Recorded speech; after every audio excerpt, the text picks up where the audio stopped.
About 92% of children are vaccinated around the world each year. This is done in a fairly simple and painless process, and then they receive vaccinations for things such as measles, mumps, rubella, hepatitis B, pneumonia, tetanus, and many other things. And this is done at various points in their lives from the time of birth up to the age of 12. Around 8% of families choose not to vaccinate their children for a variety of reasons, and this group is known as anti vaxxers. Now, some people choose not to vaccinate because they see toxic chemicals such as formaldehyde and stuff that they don't want vaccinated to their kids, but they also don't see that a lot of this stuff is natural and it's contained in your foods, it's just in less lethal amounts. And by not vaccinating your kids, you're putting them at a risk for serious illness or even death. So we'll be working with a little history with our English physician, Edward Jenner. In the late 1700s, smallpox was a major disease in Europe, and it began to kill around 400,000 people a year. It didn't differentiate between the rich and the poor, and even five kings were killed. But one of the things Dr. Jenner noticed was that milkmaids and female shepherds seemed to be immune. They didn't have the facial scars like anybody else, and they were renowned for their beauty. So he wondered why. So he found out that milkmaids got blisters on their hands when they were milking cows infected with cowpox, which produced the same scabbing and blistering as smallpox. But he also noticed that people weren't dying of it.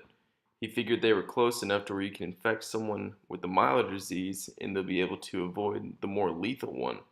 So he did this on someone and he decided to prove it after his general ideas.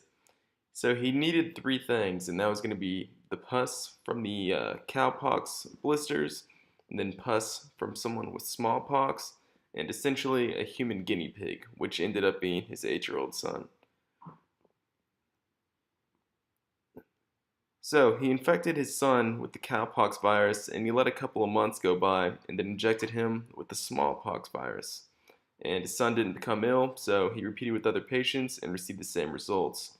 He didn't quite know why this was working, but he was onto something big in terms of creating vaccinations.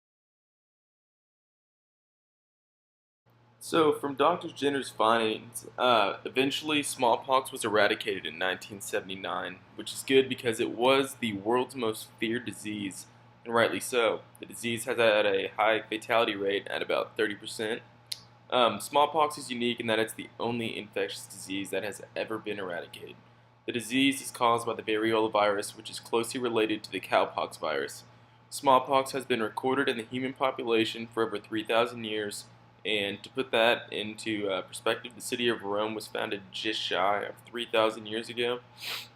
And the last natural case of smallpox occurred in Somalia in 1977. Since then, there have only ever been accidental exposures to smallpox in laboratory settings from things like a needle prick or touching the wrong thing. We will now be talking with Dr. Gary Shannon, and he is the professor of the global dynamics of health and disease, where he also conducts research. He will be discussing with us today how vaccinations have been beneficial and how it's also problematic with changing diseases and new and developing diseases. Um, well, as I mentioned in the course, Mm-hmm. in the 1960s, everybody thought, well, we don't have to worry about infectious diseases anymore because we got vaccines, we got penicillin, we got all these things that we got under control. But then, as I mentioned as well, HIV pops up, and from that point on, infectious contagious diseases have just increased. Mm-hmm. So that's why I developed this course basically. So HIV was the first one.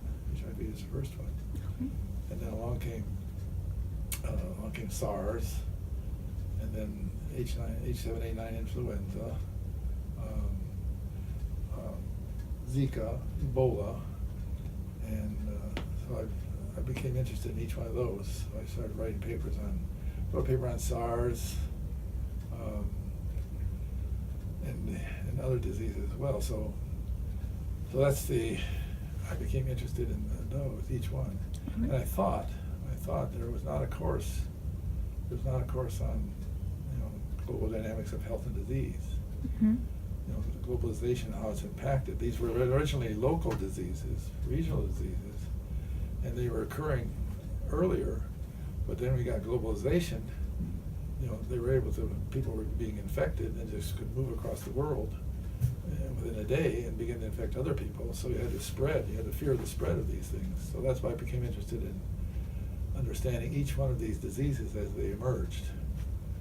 So, and then I became also interested in, I had written a couple papers on the plague, Mm-hmm. 14th century and 17th century plagues. I've written papers on those. Written a paper on SARS, and a couple on HIV. So I was very interested in these new diseases that were coming out. I thought, people should know about those. And so I developed this course Okay. which talks about these. And I get a lot of pre-nursing. I get pre-nursing, pre-med, pre-dental, biology, public health, both from the School of Public Health and Population Health and Arts and Sciences. So it's good. It's a good resource. I think it's a good resource for these people.